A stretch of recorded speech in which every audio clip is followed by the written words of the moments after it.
Hello and welcome back. I apologize for the late post, but I've been having more computer difficulties with YouTube. I've been following the fascinating discussion that you all have had with this last chapter on critical race theory by Hilton. And I wanted to hit a few of the points before we move on to the next assignment. Not the last assignment yet. We are nearing the end of the course, though. A lot of you pointed out that newscasters and the media in general refer to athletes of color in terms that reference their natural ability rather than the hard work they put in. That they're more likely, newscasters in the media are more likely to reference a white athlete in terms of hard work ethic and time practicing, and less likely to do so for an athlete of color.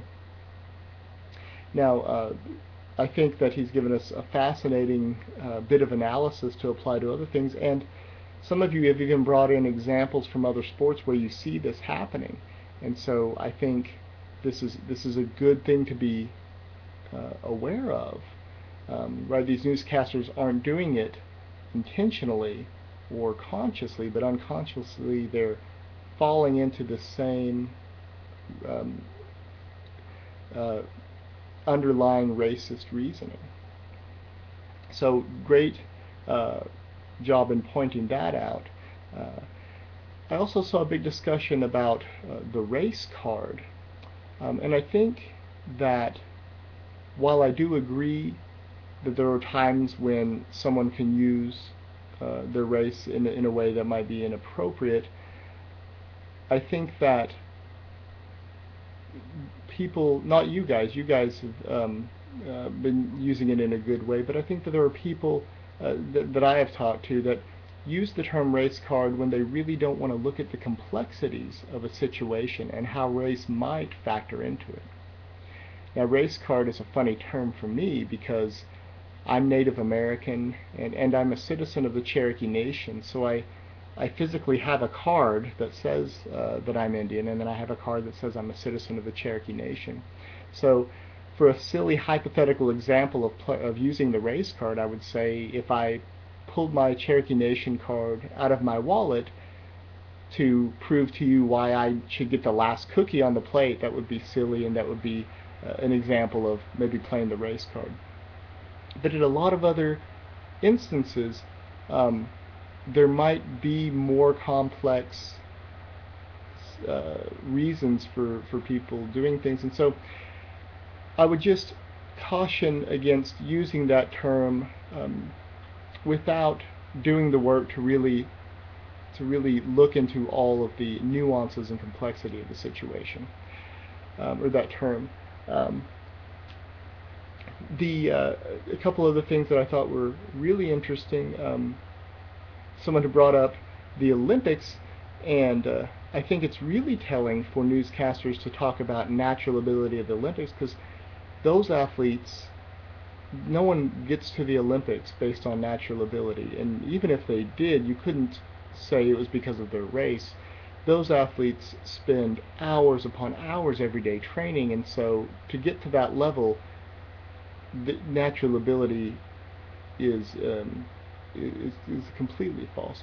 Someone also had pointed out that gender stereotypes get reinforced in the Olympics, and I think that's another fascinating line of inquiry for sports.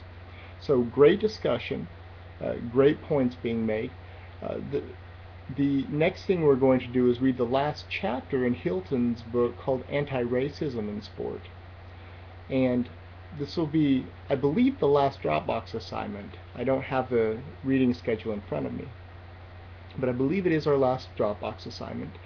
I want you, as always, to carefully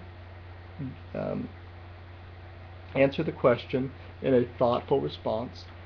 And the question is, in at least a half a page, the question is, why is Hilton critical of anti-racism?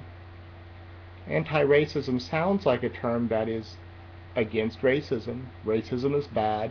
So why is Hilton critical of anti-racism? He gives several reasons, but I want you to pick out the ones that come across as, clearly to you, and then explain those to me in your own words in a half a page at least. So great responses so far. We are nearing the end of the course, and you all still have the energy for discussion that you did at the beginning of the course, and I'm thankful for that. I wanted to also say that the questions you had for Reek and Rage are great questions. I think it's going to be an amazing interview. What I will end up doing is picking a question for each student and then asking those to her on Friday and videotaping it.